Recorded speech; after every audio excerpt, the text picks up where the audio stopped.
This is the Lone Crater YouTube. We hope this video helps.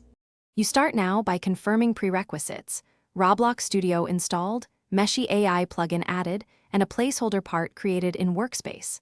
Open the plugin panel and sign in if prompted so Meshy can access assets. This avoids permission errors later.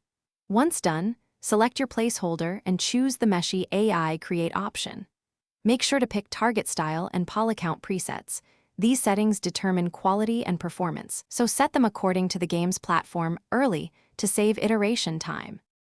Now you proceed to generation.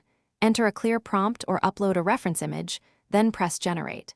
MeshAI will produce a mesh you can preview. Inspect shading and topology to catch issues early. After preview, tweak poly count and LOD sliders to balance fidelity and performance, and assign materials or UV maps where needed.